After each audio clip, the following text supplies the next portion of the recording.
Assalamualaikum warahmatullahi wabarakatuh. Alhamdulillah, siswa-siswi kelas 4 bertemu lagi dalam pelajaran tema 8 subtema 2 pembelajaran 1. Sebelum kita mulai pembelajaran kali ini, marilah kita berdoa dulu dengan membaca basmalah. Bismillahirrahmanirrahim. Mudah-mudahan dengan doa ini kita diberi kemudahan dan keberkahan dalam belajar hari ini.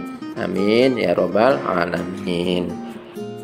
Dalam pembelajaran 1 kita masih mempelajari tentang keunikan daerah.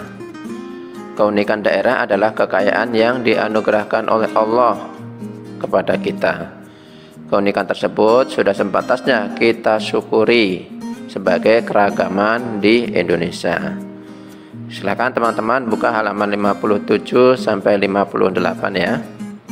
Tentang cerita keunikan daerah.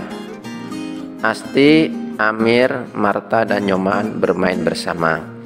Mereka selalu rukun walaupun daerah asal mereka berbeda. Asti berasal dari Yogyakarta. Amir berasal dari Jakarta. Marta berasal dari Maluku. Sedangkan Nyoman berasal dari Bali. Mereka bercerita keunikan daerahnya masing-masing. Nah, sekarang kita lihat ya cerita Asti tentang kotanya. Yogyakarta merupakan kota yang memiliki banyak keunikan. Keunikan kota Yogyakarta antara lain ada di bangunan bersejarah, tempat wisata, upacara adat, dan transportasi tradisional.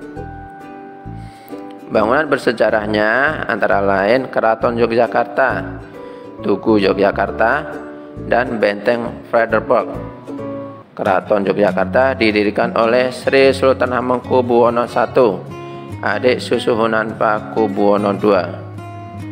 Keraton yang menjadi kebudayaan daerah istimewa Yogyakarta ini dibangun dengan luas lokasi sekitar 1,5 km persegi yang dikelilingi tembok antara 3 sampai 4 meter yang disebut benteng.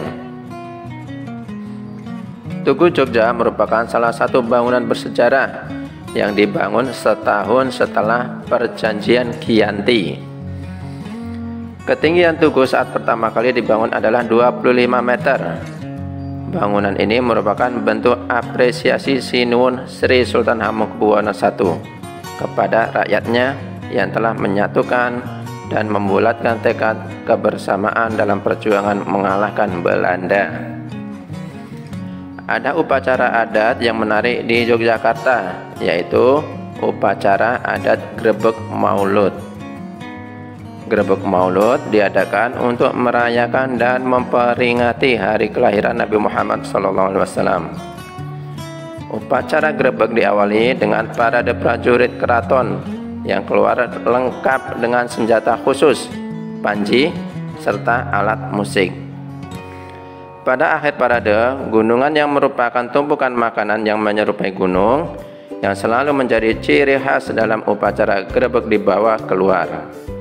Gunungan yang biasanya berupa berbagai hasil bumi merupakan simbol kemakmuran Keraton Yogyakarta yang nantinya akan dibagikan kepada rakyatnya. Selain bangunan dan budayanya, Yogyakarta juga mempunyai banyak objek wisata yang menarik. Ada wisata belanja, yaitu Malioboro dan Pasar Beringharjo. Ada wisata candi, antara lain Candi Prambanan, Candi Mendut, dan Candi Plaosan. Ada wisata pantai, seperti Pantai Parangtritis, Pantai Baron, Pantai Samas, dan Pantai Indrayanti. Ada juga wisata gua, yaitu Gua Selarong, Gua Cermeh, dan Gua Pindul. Selain itu ada juga wisata lain alamnya seperti Kaliurang dan masih banyak wisata yang lainnya. Silakan teman-teman buka halaman 59 sampai 61. Kali ini tugas membaca tentang kisah terjadinya asal muasal Candi Prambanan, yaitu tentang kisah Roro Jonggrang. Dibaca ya teman-teman. Setelah teman-teman membaca cerita kisah Roro Jonggrang. Selanjutnya silakan teman-teman mengerjakan tugas ya, halaman 61 sampai 62. Di situ ada 5 nomor. Silakan dikerjakan ya. Silakan buka halaman 63 ya. Halaman 63 ini kita mempelajari ulang tentang gaya. Dengan gaya, sebuah benda diam bisa bergerak. Sebuah benda bergerak bisa diam atau berhenti. Dengan gaya, arah benda bisa dibelokkan. Gerak benda bisa dipercepat. Dengan adanya gaya, benda bisa berubah bentuk. Jadi dapat disimpulkan sebagai berikut. 1. Gaya dapat mempengaruhi benda diam menjadi bergerak. 2. Gaya dapat mempengaruhi benda bergerak menjadi diam. Ketiga, gaya dapat mempengaruhi benda bergerak lebih cepat atau lebih lambat. Yang keempat, gaya dapat mempengaruhi arah gerak suatu benda. Nah, teman-teman, dibaca lagi ya halaman 63. Demikian pembelajaran kali ini. Terima kasih atas perhatiannya. Kita tutup dengan membaca Alhamdulillahirabbil alamin. Wassalamualaikum warahmatullahi wabarakatuh.